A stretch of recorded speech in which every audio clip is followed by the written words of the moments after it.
สวัสดีครับมากินข้าวนํกันครับมื้อนี้อาหารคนป่วยใหม่ผลไม้หลากหลายต้มเห็ดต้มบักถั่วต้มใส่ไข่หลายอย่างนะครับกินแซ่บๆนํกันกินแซ่บนอนหลับทายสะดวกบัดนี้บัดสินสุขสุขคนเด้อเจริญทั้งทางโลกทางธรรมเป็นกำลังใจกดไลค์กดแชร์ให้โลกของเพิ่นเด้อกดซาเลี้ยงค่อยโซ่ไปถ้าหาบัดถ้าหาบ่พอยังสิได้ใส่ไถเพิ่น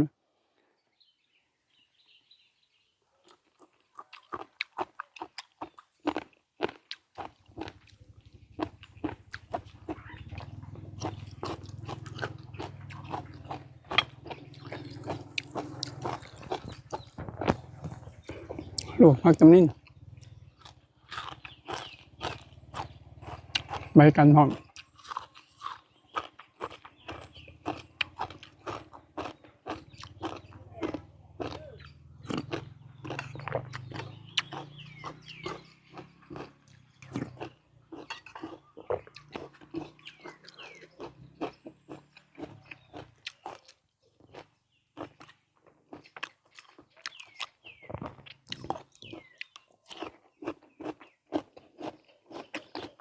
อย่าเฝ้าเฒ่าเด้อพี่น้อง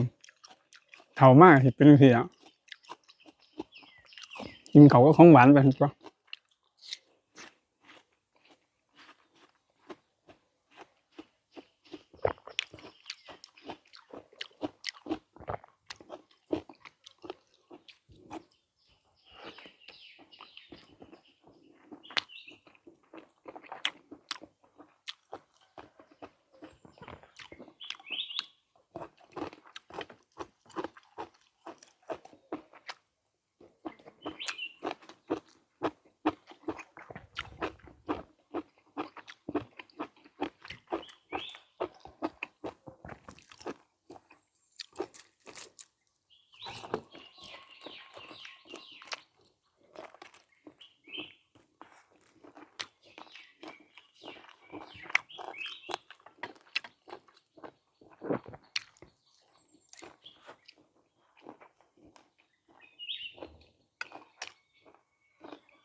เขาเนี่ยคู่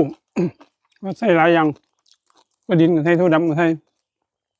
ถั่วแดงก็ใส่